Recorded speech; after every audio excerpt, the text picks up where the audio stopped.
My fate is not good. At the age of 10, I lost my mother and my father died. I finally became a maid in a wealthy family, only to encounter the massacre of the entire household. I escaped with the young master, barely surviving. 3 years later, I opened a small eatery in the county town. Brother Lee, who often delivered fish, showed me much kindness and seemed to have feelings for me. But this single peach blossom was also nipped in the bud. My former master suddenly came looking for me.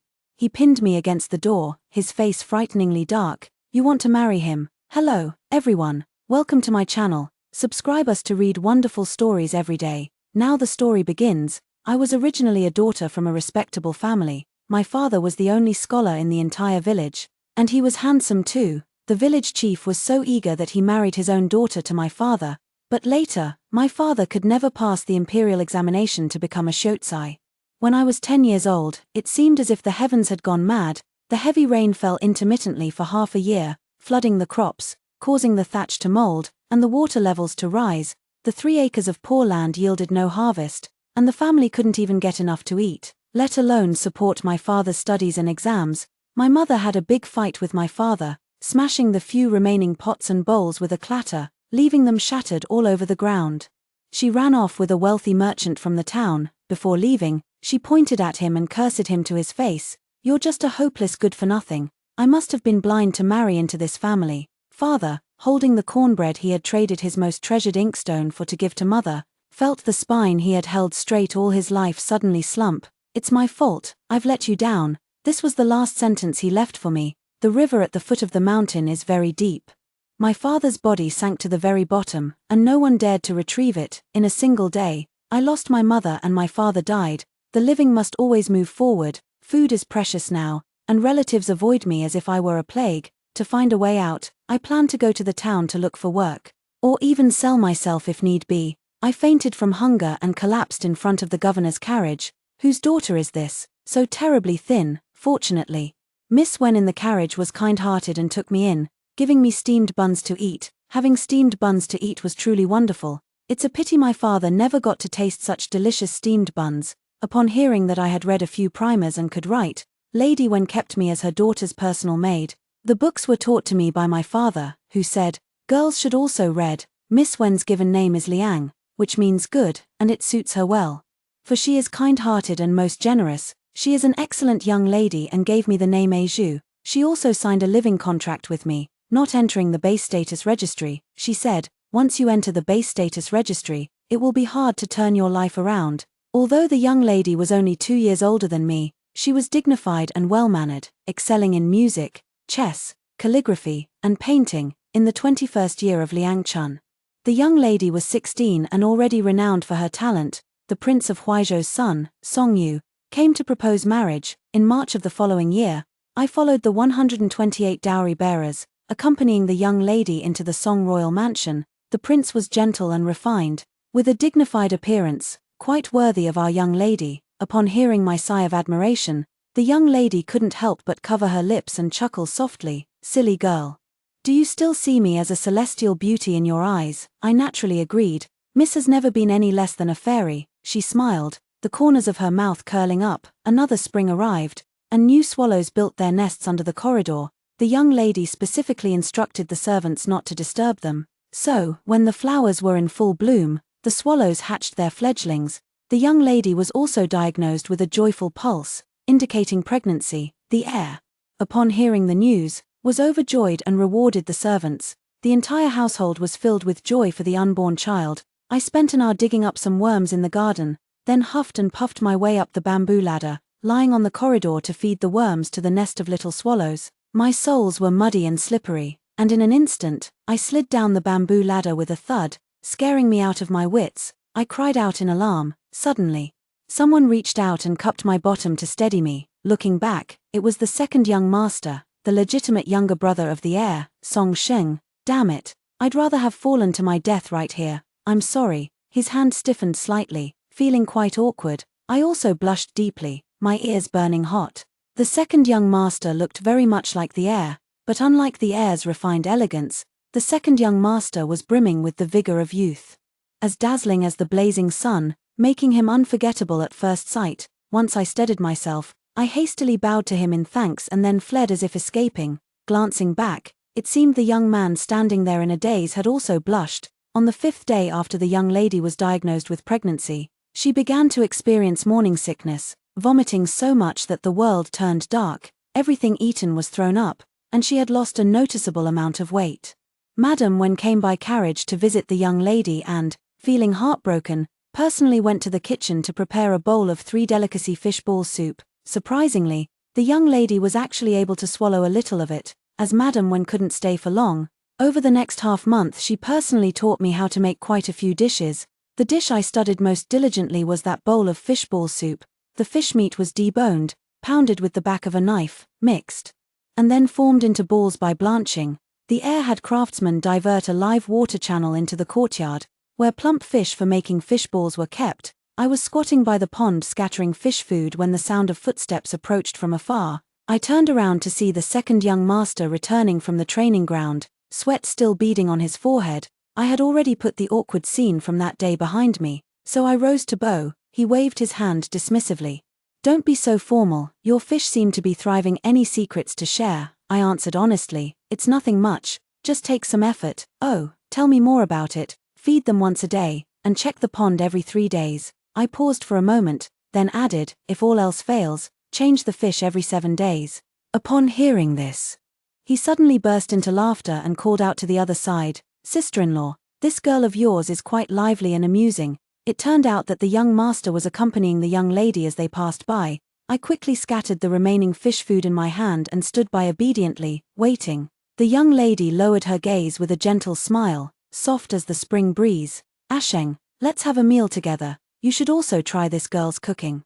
I fetched a long pole with a fine net to catch fish in the pond, and the second young master reached out to snatch it. He beamed with a radiant smile, his voice clear and bright. "Little bamboo, let me have a try too." The setting sun cast its glow, splashing water droplets that made the pond shimmer with ripples. The young master was like this pool of water, dazzling and brilliant. Even his hair strands seemed to gleam with light. I couldn't bring myself to laugh.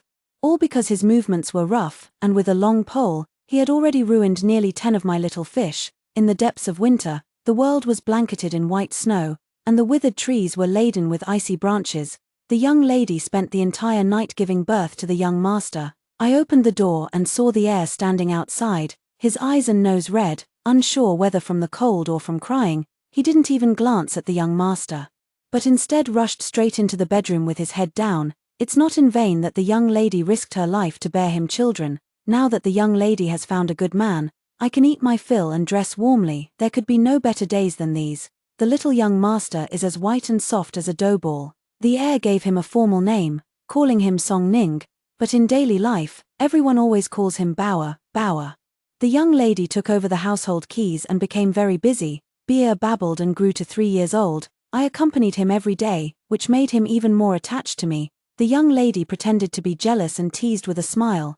Beer only wants Aiju, not his mother anymore. Bower toddled on his little legs, thump, thump, thump, and tumbled right into the young lady's arms, saying in a sweet, childish voice, "I love mommy the most." On New Year's Eve, Bower pulled me into the study to keep him company while he painted and wrote the character for Fortune. How could a little child be serious about it? He was just joining in the fun. The second young master bought milk potato cakes and sugar thread pastries from Huaitsue Pavilion to amuse Bower, who immediately dropped his brush and clung to the food box, refusing to let go. The room was warmed by a stove, and the servant helped the second young master remove his red fox cloak.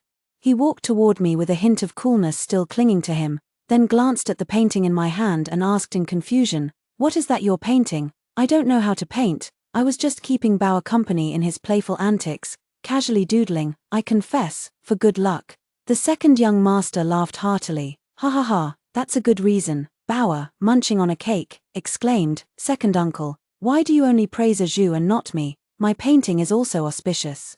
Hearing this, the second young master chuckled, "You little rascal, hurry up and eat. Once it gets cold, it won't be good anymore." As night fell, I accompanied the young lady in the room, waiting for the heir. The young lady held Bower in her arms, soothing him to sleep, while I embroidered new shoes for Bower. Little children grow so fast, changing day by day, and their clothes and shoes need to be replaced more frequently. The young lady looked up and tentatively asked me, Zhu.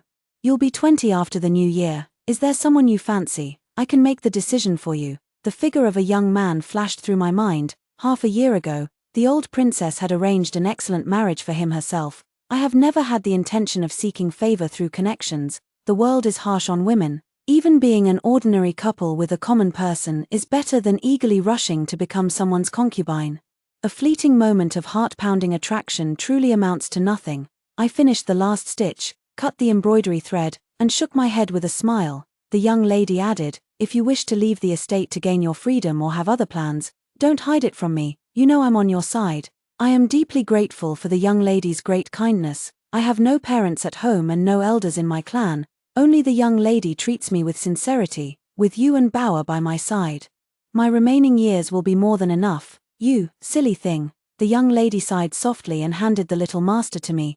Bear is asleep. You should go and sleep with him. He doesn't sleep well alone. I took Bear, tightened his clothes for him, wrapped him in a thin quilt, and walked through the corridor in the chilly wind. Unknowingly, I bid farewell to the young lady for the rest of her life. Before the hour of the ox had passed, I was jolted awake by the sound of frantic footsteps. The head matron from the young lady's quarters burst into the bedroom, her face tense and her words urgent. "Hurry, hurry, get up, miss, take the young master and hide." My heart pounded wildly. Without time to ask why, I hastily grabbed clothes for myself and Bauer and was pushed by the old matron into a secret chamber. "Be quiet, don't come out." She closed the secret chamber door, and from then on, life and death were separated. The chamber was pitch dark. The chill of the harsh winter seeping through the stone walls, I held Bauer tighter and tighter in my arms. Children need their sleep. After waking once in the middle, he was now sleeping soundly again. I leaned against the stone door, the room so quiet you could hear a pin drop, making the clashing of blades outside sound especially jarring. In the darkness, it was impossible to tell the time, nor how long it had been, until the first firecracker of the new year crackled and popped. And the sounds of slaughter outside finally ceased. Bauer slowly woke up, reaching out his little hand to wipe my cheek. Only then did I realize I had been crying all along. "Who's bullying you? I'll tell Dad, and he'll stand up for you." "Zhu, it's so dark in here. Let's go out," I whispered to comfort him. "Be good, my dear. Let's play a game and see who finds us first." All right. The secret room had stored food and water, not much, only enough for 2 days. I barely managed to hold on until the 5th day before finally opening the hidden door. The vast courtyard was devoid of any living soul. All the valuable items inside were gone, while the less valuable ones were smashed and torn apart. The bodies had already been disposed of, leaving only bloodstains all over the ground. Whose blood was that? It was the blood of the entire Song family, all 187 living souls. In the 27th year of Liang Chun, Bauer, just like me, lost both parents, lost our home. I clenched my teeth, forcing myself to stay calm. I picked up some small trinkets that were barely intact, then covered Bauer's eyes with my hand, holding him. I passed through the blood-soaked corridor and slipped out through the water outlet of the living pool without looking back. I exchanged all the valuable outer garments on Bauer and myself, along with the small items I had gathered. 4 bits of silver and copper coins. Bauer had been silent and unresponsive since leaving the secret chamber, allowing me to handle everything, eerily calm. I took him to a tailor shop to buy the most ordinary coarse cloth jacket, then held him in my arms as we ate a bowl of hot noodle soup at a street corner eatery. Rumors were swirling on the streets. Just during a meal, one could hear the gist of it. The emperor suspected the old prince of rebellion and, having obtained 2 secret letters from who knows where, sentenced all 189 members of the Song household to death without any solid evidence, executing them on the spot. Just to avoid complications, they weren't even given a chance to plead their innocence. Those in power can easily decide the life and death of others, which is truly laughable. I heard they were all killed, not a single one left. The massacre of the entire family left the diners sighing in sorrow. Bear and I became the ones who slipped through the net. One is the servant of a disgraced official, the other is the orphan of a disgraced official. They could only grit their teeth and swallow their blood. They could not stay in Huizhou and had to find a way to return to Qingyang City to seek out the master and mistress. After all, they are Baoist blood relatives. I paid 20 copper coins to a vegetable vendor leaving the city and hid in a vegetable basket to slip out through the city gate. When I first followed the young lady here after her marriage, we traveled by water and arrived in just a few days. Now, it has taken me over a month of twists and turns. We stayed in the cheapest inns, slept in dilapidated temples outside the city, and even took shelter in caves during heavy snow. This winter has been especially long, my fingers have developed chilblains, and the soles of my feet are covered in blisters. Sometimes the pain keeps me awake at night. Bao asked me tearfully, Aiju, have mother and father gone to a faraway place? Have they abandoned Bao? I didn't know how to explain it to him. I wiped the tears from his face and whispered soothingly, don't cry, Bao, it's just that your grandparents miss you. Aiju will take you to see them. But fate never goes as one wishes. It wasn't until I blended into Qingyang City that I found out that when family was gone, the steamed bun seller said that Lord Wen had been demoted, and no one knew where he went.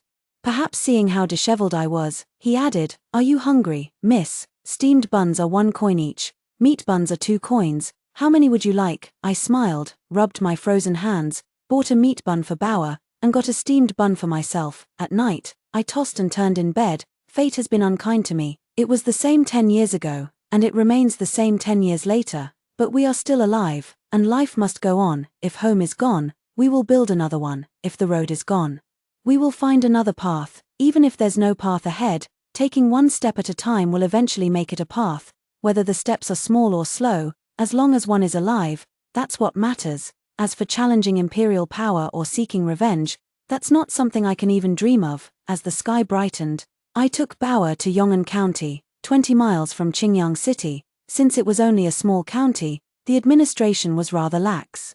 I gritted my teeth and used most of my remaining money to bribe the Yamen runners, finally managing to obtain a household registration. The rest of the money was used to start a business. I rented a street-facing shop in Ping'an Lane. The name of this place has a good meaning, Ping'an, peace and safety. I only hope that from this day forward, I can be accompanied by peace every day. The shop had living quarters inside, with a stove set up outside, a canopy erected, and 4 wooden tables arranged.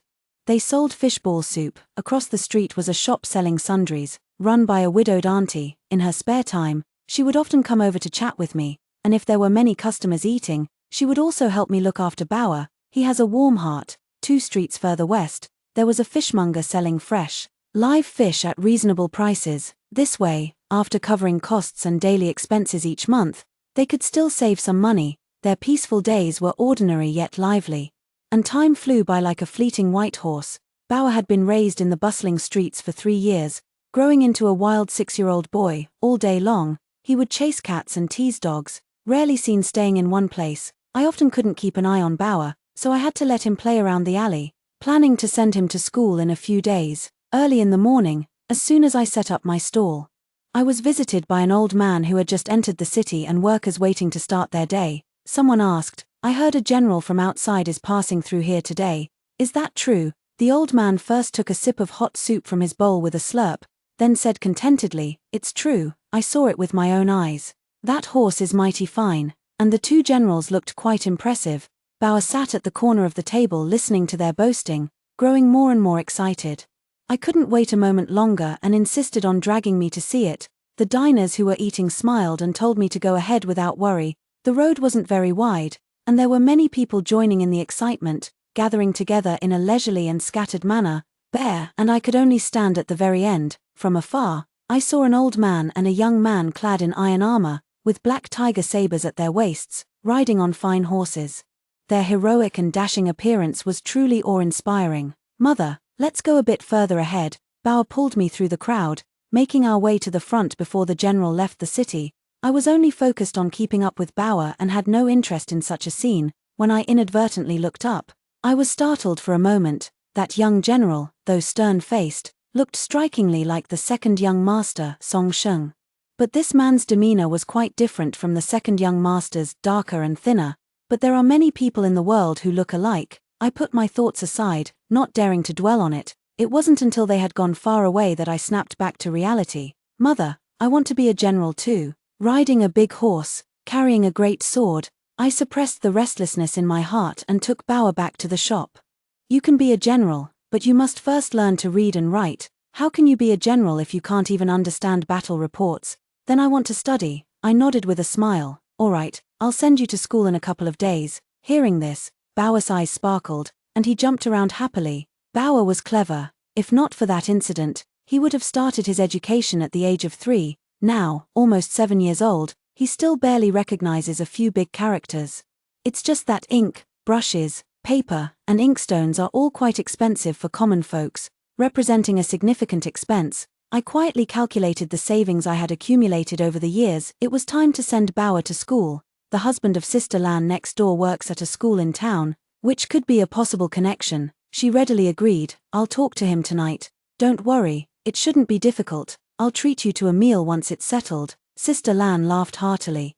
Then I'm going to treat myself at your expense. Madam sang. 2 bowls of fish balls, please, mine as usual, and the other one without scallions. All right, please have a seat. I wiped the flour off my hands and reached out to take the food container handed by the customer. This person is a regular customer, named Yang Huai, who seems to be a garrison soldier from Qingyang City. I counted out enough meatballs, dropped them into the boiling water, and continued chatting with him. Brother Yang, why aren't you eating before leaving today? I woke up 2/4 of an hour late. No time to eat now. Your meatballs are truly fresh, and my brother just arrived, so I'll take a portion for him to try. He glanced around and asked again. Madam sang, where is your son? I don't see him around. Mentioning that rascal always makes me laugh and cry at the same time. He must have run off to play somewhere.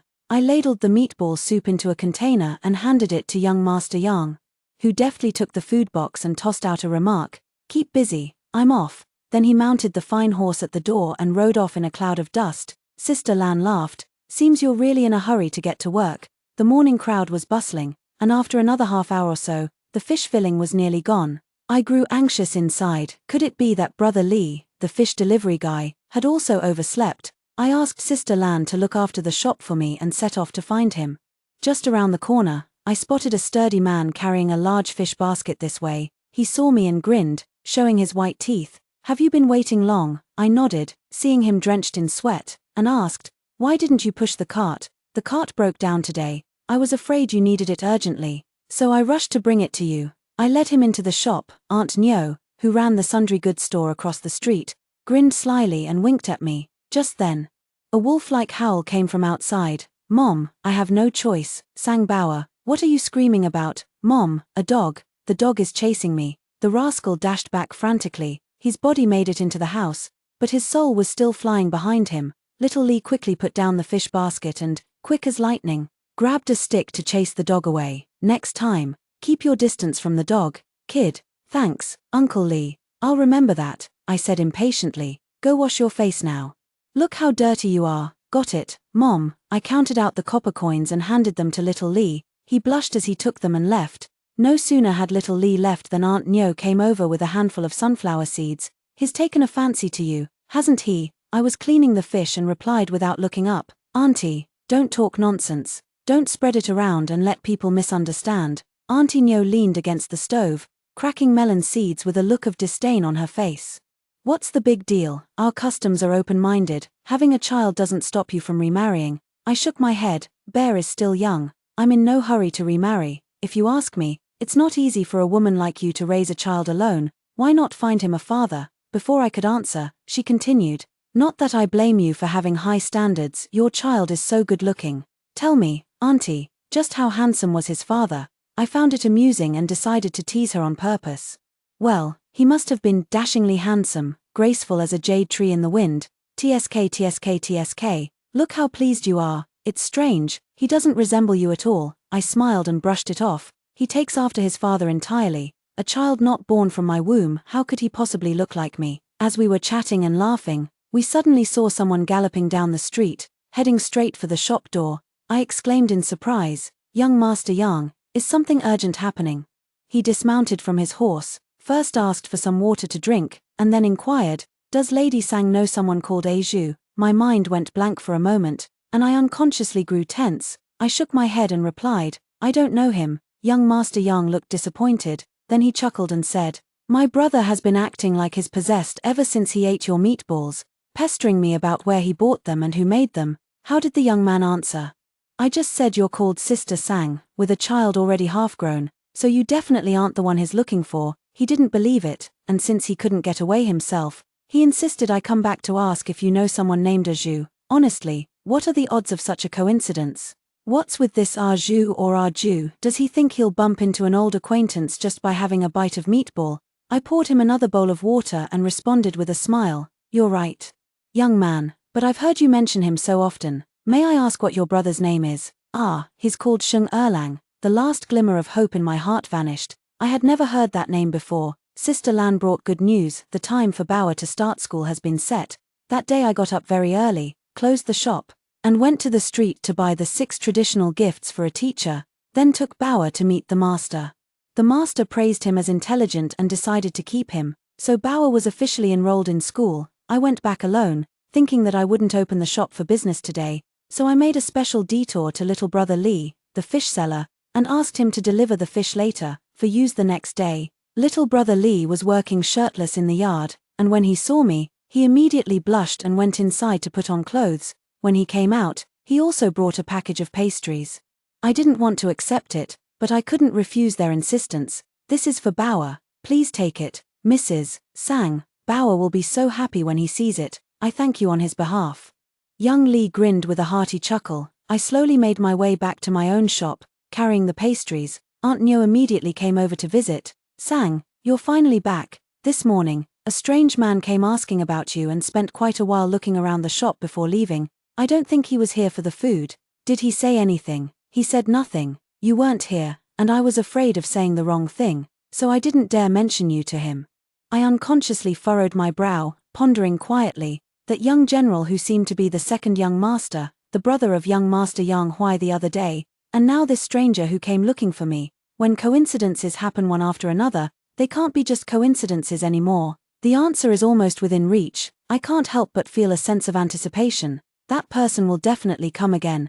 But then I waited anxiously for 5 days, yet as usual, no one came looking for me except for the diners, not even young brother Yang Huai. I was too restless to sit still, so I got up and started mincing fish. This knife has been used for a long time, day in and day out without rest, and it's already a bit dull. I should buy a new one when I have the time. Sister Lan suddenly rushed over in a hurry, sweating profusely. "Madam Sang, it's terrible. Bao got into a fight with someone at school." I was so startled that I grabbed a knife and rushed out.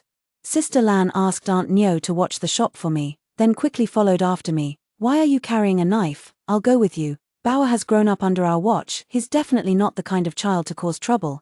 But calm down, don't actually hurt anyone." Although Bauer hadn't attended school for long, he was by no means an unreasonable child. He was most likely being bullied. If they ran into unreasonable parents of the other child, they would inevitably have to deal with some trouble. "Don't worry, Sister Lan, I'm just putting on a show of strength. I won't actually use the knife. If it can fool people, that's enough." When I arrived at the school, Bauer was standing in the courtyard, being punished by standing in the sun. At such a young age, he already showed a bit of pride and integrity. His face was a bit red and swollen, but fortunately, it wasn't serious. There were also 3 or 4 children of similar age standing nearby, each with bruised and swollen faces, crying with tears and mucus streaming down. I crouched down, placed the knife on the ground, and softly asked Bauer, "What happened?" Bauer lowered his eyes, pursed his lips tightly, and remained silent. "Mother believes in you. No matter what happens, Mother will stand up for you." He struggled for a moment, but finally spoke. "Mother, they're cursing you, and it's really ugly."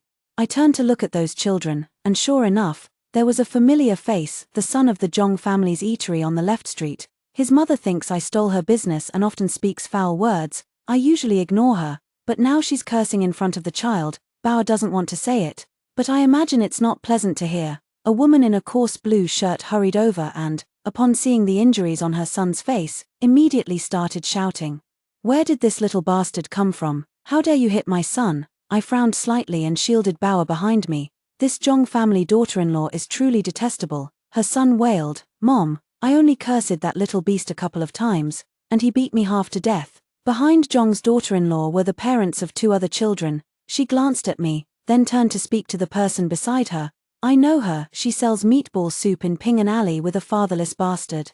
Stay away from her, she's filthy. Bastard is a bastard. Look at how he beat my son. My son was right to curse him. That ill-bred little beast." Sister Lan shouted loudly, "Zhong's wife, watch your language." "What, that little slut, am I not allowed to curse her?" I picked up the knife from the ground and gripped it in my hand, the tip pointing right in front of Zhong's wife's face. The next instant, I let out a cold snort. "Zhong's wife, remember to wipe your mouth after eating."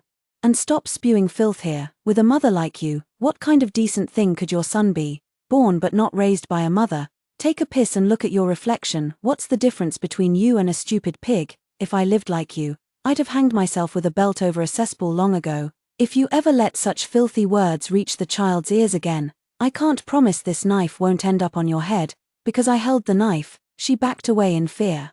Her face turning pale and then ashen, her lips trembled for a long while, but no words came out. The other parents nearby didn't dare say another word and quickly led their children away. These people are nothing but bullies who prey on the weak and fear the strong. The schoolteacher finally came out of the house to act as a peacemaker, and Mrs. Zhong, seizing the opportunity to back down, also took her child and left. On the way home, Bauer, still a bit dazed, held my hand and praised, "Mom, you're amazing." I leaned in slightly and praised him too. "My dear, you're amazing too, truly worthy of being a future general, taking on 3 or 4 of them all by yourself. But Mom is the most amazing of all. Come on, let's go home and I'll make you something delicious." I only found out from Aunt Nyo after returning that the person I was waiting for had come again today, and it just had to be when I wasn't around. I couldn't hide my disappointment, and it even showed on my face. Seeing this, Aunt Nyo leaned in mysteriously close to me. "Could it be that your man is back?" Her words were startling, and I shot her a glare. "Auntie, you're just talking nonsense." No. Now that I think about it carefully, he really does look a bit like your child. Don't tell me I hit the nail on the head, Auntie. Really, he's not. Alright, I've got customers in my shop now. I won't ask anymore. Auntie Nyo waved her hand and went back to her shop to attend to the customers. At the hour of high, night fell, with stars shining brightly. I had already closed the shop, and Bauer was fast asleep. Suddenly, the main door was knocked on, sounding particularly abrupt in the darkness. "Who?" Song Sheng. My hand holding the oil lamp trembled suddenly, nearly spilling the oil. I unlatched the door and opened it a crack. In the darkness stood a tall, slender figure, poised and extraordinary. My heart pounded wildly in my chest as I opened the door a little wider. That person looked up at the sound. The moment our eyes met, it felt as if a lifetime had passed. The spirited youth of the past slowly merged with the figure before me. He spoke first. "Arju, long time no see." It really was him. Sheng Erlang is the second young master, and he was also the general parading through the streets that day. In 3 years, he shed his youthful naivety and honed himself into a sharp blade. No longer the boy he once was, the dust-covered past was uncovered, and I couldn't help but tear up. I told the second young master about what happened back then, from escaping the dark room to how Bauer later fell seriously ill, burning in a daze for 3 days before the fever broke, and after regaining consciousness, he could no longer remember anything from before. Bauer took me as his mother, took my surname.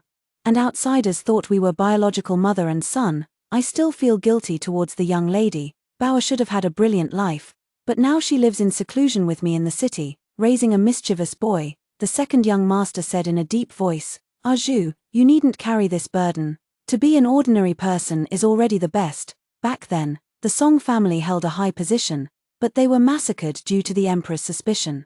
The bodies of the Song family were carelessly dumped in a mass grave the next day, left unattended by anyone. The second son suffered multiple stab wounds, perhaps because even heaven couldn't bear to watch, or maybe it just wasn't his time to die. He crawled out of the pile of corpses with his last ounce of strength and was saved by the kind-hearted young man Yang Huai. After recovering from his illness, he was found and taken back by the Prince of Piyu's men, the Prince of Piyu.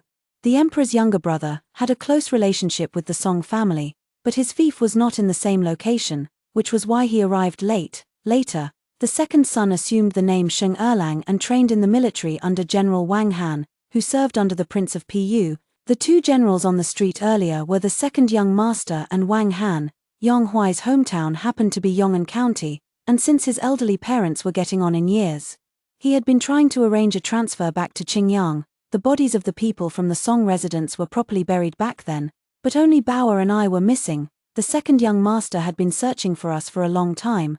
That day when Yang Huai came to ask, although I did not admit it, from his description, he had guessed it was mostly me and Bauer. At this point, his words were tinged with apology. "I came here to suppress the bandits, during the day. Military affairs are numerous. I came twice but couldn't see you, so I had no choice but to visit at night. You needn't mind, young master, that we can meet again is already a great stroke of fortune." He looked at me steadily and asked softly, "Now that others call you Lady Sang, May I call you Sang Sang? I nodded in agreement. Sang Sang, from now on, you should also call me second brother. The second young master is no more. That's right. Song Sheng, Song Bao, Aizhu. All died on that New Year's Eve, a fleeting moment of prosperity, too painful to recall. I asked the second young master, second brother, won't you see Bao? It's late, I'm afraid to disturb his sleep. Don't worry, second brother. This child sleeps soundly and usually doesn't wake up, okay? After checking on Bao, he sighed softly as he left. Sang Sang, thank you for your hard work. You've raised Bao very well. I will come to see you both again in the future.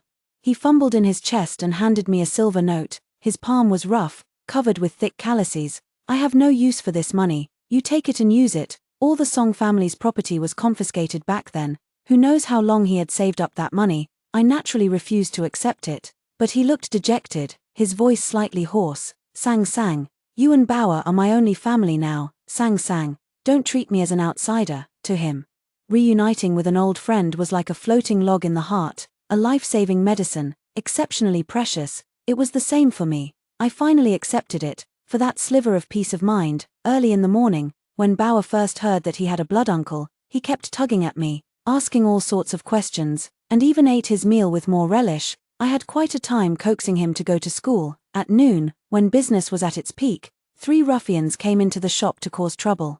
All the customers were scared away, making it impossible to continue the business. Such a despicable and low trick was probably the doing of that Zhong family daughter-in-law. Her precious darling was beaten by Bao, and she was scolded by me pointing at her nose. She's here to vent her anger. We won't ask for much, just 20 taels, and we'll leave immediately. No, not giving. Then we'll tear down your shop. With that, they grabbed tables, chairs, bowls, and chopsticks and started smashing them. A stack of porcelain bowls shattered with a crack right at my feet. Aunt Nyo wanted to stand up for me, but I stopped her and signaled her to report to the authorities. If I leave, how will you manage on your own? Suddenly, a figure darted out from behind and delivered a fierce kick. In the blink of an eye, all the thugs were knocked to the ground, moaning in pain. The second young master steadied himself, his voice as cold as ice. Get out.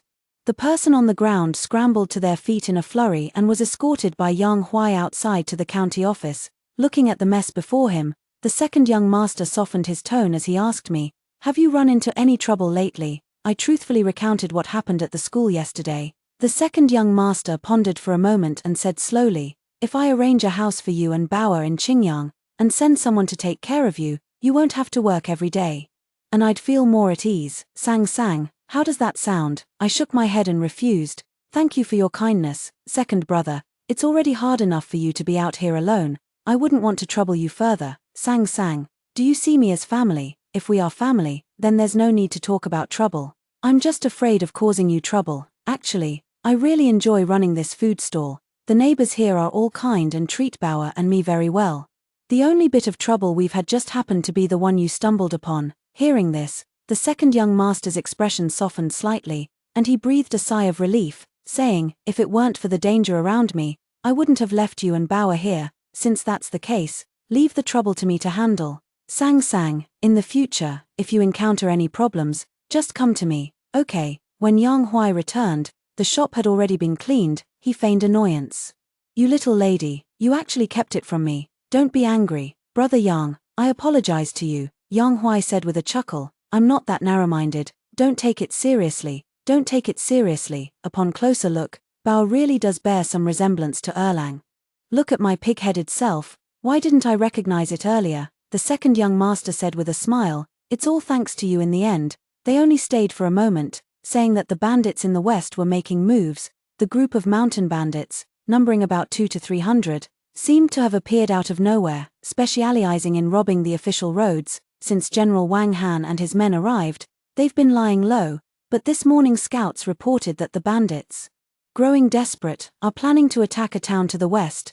The second young master and his troops are setting out tonight to suppress the bandits and won't be back for a few days. He came especially to remind me to close the gates early at night and not go out. After they left, Aunt Nyo came over to ask, and Sister Lan followed along, is that your man? Aunt Nyo's sneaky demeanor made me laugh. The past was not something to be discussed in detail, so I simply dismissed them with a phrase. An old friend from the past. Aunt Nyo naturally didn't believe it and sighed. There must be some unknown secret. I laughed it off. Everyone in the world has their secrets. Aunt Nyo snorted. This old woman has no secrets. The day my son left for the draft, when my old man died, and why that woman CAI from the next street doesn't get along with me. You all know these things. Yes, yes, you even tell us how many eggs your hen lays each day and how many rats are in your shop, Auntie.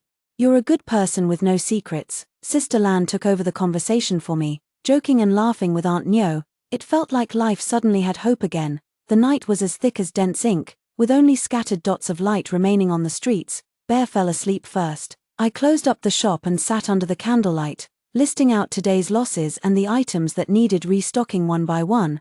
After settling the accounts, my stress levels soared. Not long ago, I had just paid my taxes and then the tuition fees, leaving me financially stretched. Suddenly, there was a rustling sound from the street, and from the footsteps, it seemed like quite a few people were moving about, sneaking around in the dead of night. It's probably nothing good. I peered through the crack in the door and saw a group of burly men in dark clothing gathering not far away, their sharp blades gleaming silver under the moonlight. A chill ran down my spine. They must be mountain bandits.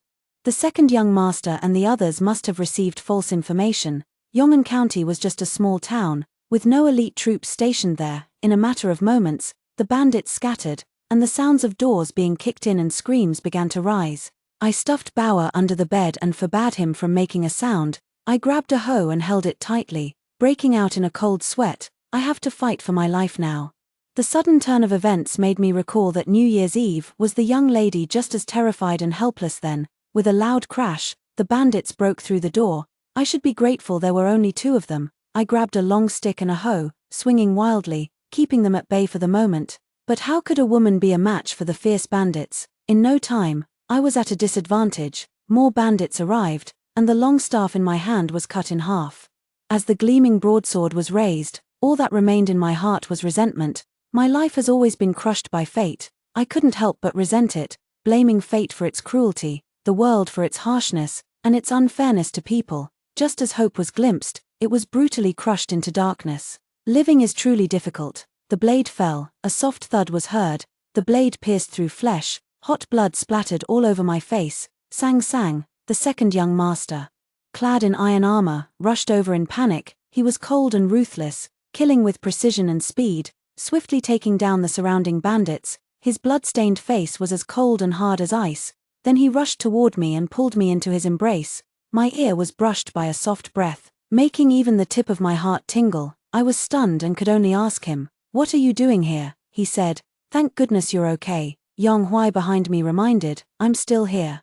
Can you save the hugging for later?" My face flushed bright red, and I reached out to push him away. The second young master, realizing his impropriety, quickly let go and turned his head away awkwardly.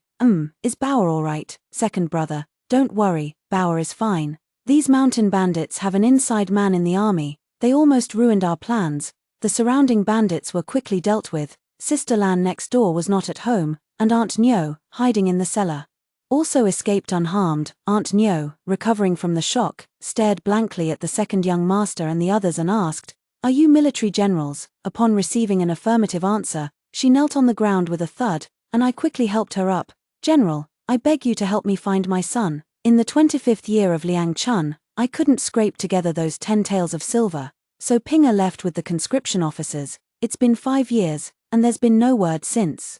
Whether he's dead or alive, I must have some news." The second young master only told her not to worry, saying that the military keeps rosters and finding someone shouldn't be difficult. After the bandits were eliminated, the second young master led his men back to Qingyang City to report to General Wang. It's just that, an hour later, he knocked on the door again. With all this back and forth, the sky gradually brightened, hazy and dim. "I left in a hurry earlier. I was worried that you and Bauer might have been frightened, so I came back to check on you." I understood. Having stayed up all night, even an iron body couldn't withstand it, so I persuaded him to rest at the shop. He was in a sorry state, so I simply heated a pot of water for him to wash up. I took his blood-stained and dusty clothes to wash, and he came out of the room shirtless, standing silently by my side. He had a fine figure, with an added touch of maturity compared to before.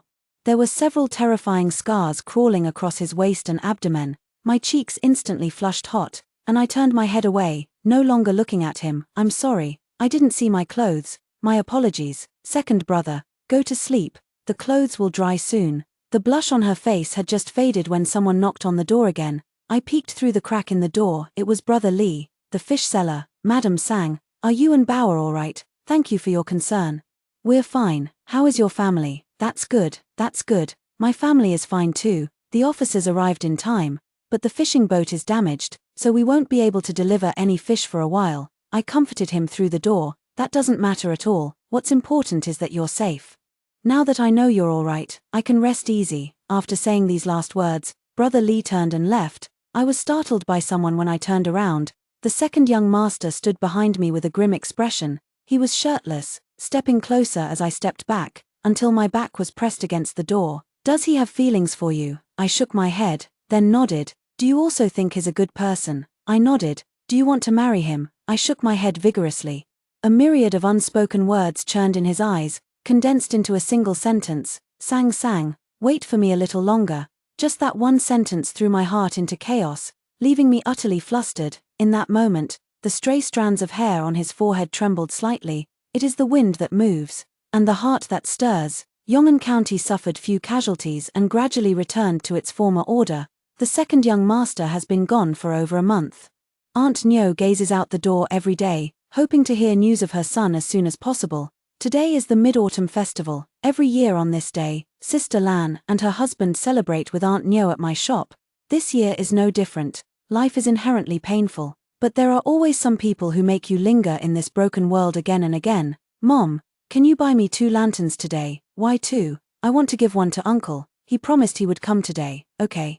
But the silly boy never got to see him come. At dinner, he sneaked a couple of sips of Aunt Nyo's fruit wine and drifted off to sleep feeling dizzy. This made everyone burst into laughter. When the sky grew very dark, the second young master arrived under the moonlight. Sister Lan and her husband took their leave at the right moment, and Aunt Nyo finally got the answer she had been waiting for. There is such a person, however, he ran away a year ago, becoming a deserter, Aunt Nyo murmured. Deserter, all right then, all right, as long as you're alive and well. Aunt Nyo's eyes brimmed with tears as she nudged me, saying it was lively outside and that young people should go out for a stroll, promising to look after Bauer for me. The second young master gave Aunt Nyo a grateful smile. Sang Sang, let's go. The two of us wandered aimlessly, and when the crowd grew dense, he took hold of my hand. We climbed up to the high platform, and as we looked up, the moon was bright. The stars were clear, and the silver light shone brilliantly. People say they send their longing to the moon, but I have no such longing to send. I only wish for favorable weather, bountiful harvests, and for the people to be well fed and warmly clothed. He asked, why not mention peace and prosperity for the nation and its people? I smiled faintly and answered truthfully, peace and prosperity for the nation and its people, that's beyond the heavens' control. The second young master's eyes flickered slightly as he gazed into the distance. Sang Sang, an iron mine has been discovered in the mountain range where those bandits are based. No wonder, usually, I have to register and record every time I buy a knife, yet they all have fine blades in their hands. Yes. And there's news from the capital. The Marquis Shue's entire family has been wrongfully imprisoned. He let out a sigh. Sooner or later, Prince Pu's side will also face disaster. The Song Mansion back then might have been the first, but it certainly wasn't the last. I vaguely guessed something. With an iron mine comes weaponry. Since ancient times, truth has only ever lain beneath the blade. He lowered his head to look at me, his gaze as dark as the night. Sang Sang, for the sake of more of me, for every Bauer, this path must be taken. Someday, our Song family will stand under the sun once more, washing away all the disgrace upon us. I understand it all. The current emperor is without virtue, and the crown prince is incompetent. For lasting peace and the people's prosperity, the only clear path is to change the ruler. If we win, it is the path to life. If we lose, it is the path to death. The peaceful days were once again disrupted by the Son of Heaven in the capital. Having sat firmly in the court for 30 years, he had long been lost in the center of power. Every marquis and feudal lord who had once fought alongside him to conquer the realm now made him wary. When the birds are gone, the good bow is stored away. When the cunning hares are dead, the hunting hounds are stewed. To pave the way for the crown prince, he stripped the feudal lords of their power and executed veteran ministers, sparking widespread rumors. Several highly respected literary scholars rose in anger, condemning him fiercely with both spoken and written words.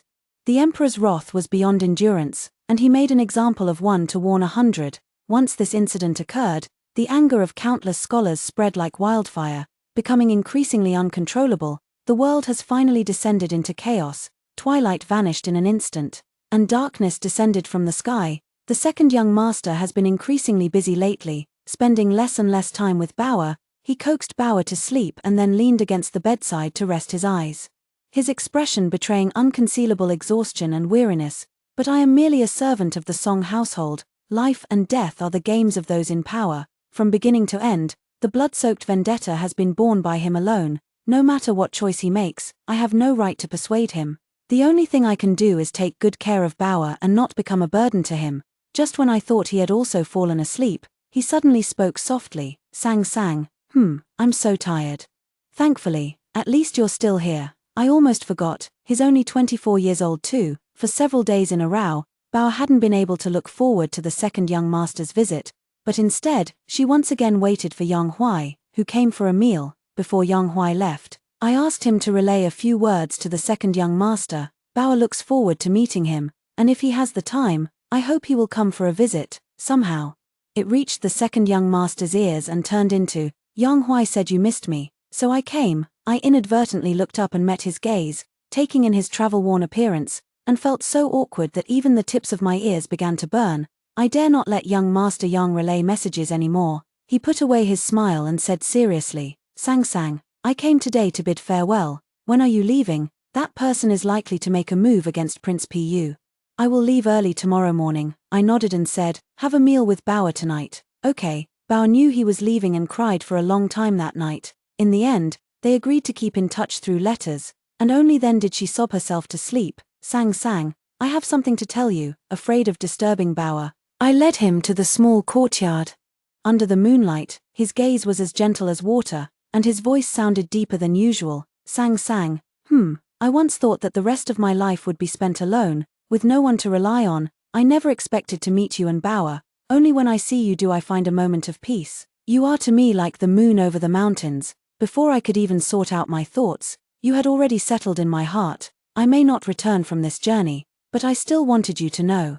I have feelings for you. If I return safely and victorious, and if you are willing, I will surely marry you. His words came with such intensity that I was left utterly overwhelmed. The bells at the eaves ring when the wind blows. My heart pounds wildly whenever I meet him, but I am unwilling. If it were a path to survival, with his merit of aiding the dragon, he would surely hold a high official position, with all officials bowing under imperial power. From then on, it would be a world of intrigue and deception, where one wrong step leads to another. That is definitely not the life I want. He couldn't help but laugh. Silly girl, I won't follow the same path as my grandfather and father. As long as I'm alive, I will come back to find you. In the future, whether you want to open a shop or farm a few acres of good land, I will be with you through all the mountains and rivers, the cold winters, and the bright dawns. I looked up and met his gaze.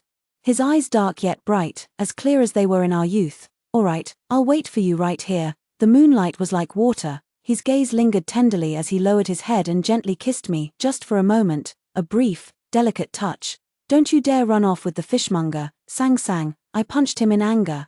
The second young master left. In my spare time, I still think of him from time to time, wondering if he is safe. Aunt Nyo always teases, oh, missing your sweetheart.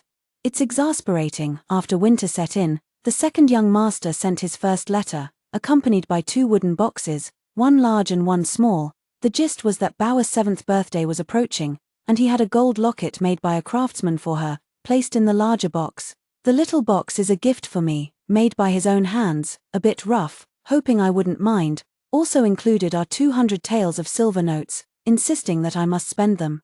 Bao's gift is kept for him to open himself. I opened the small box and saw a wooden hairpin lying inside, and as I leaned closer, I caught a faint scent of plum blossoms. I like it very much. Written on behalf of Bao, a reply letter was composed. Bao's handwriting has shown initial improvement, no longer resembling chicken scratches or ghostly scribbles as before. After reading it over and pondering, I added another line, I look forward to your early return. As for the banknote, I didn't stand on ceremony with him and rented a larger shop nearby. On the first day of spring, my mulberry eatery finally opened for business.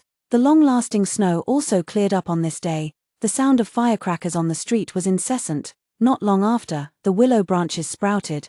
The river turned green, and flocks of ducks could already be seen drifting by. The second young master's letter has arrived again, this time addressed solely to me. Longing runs deep.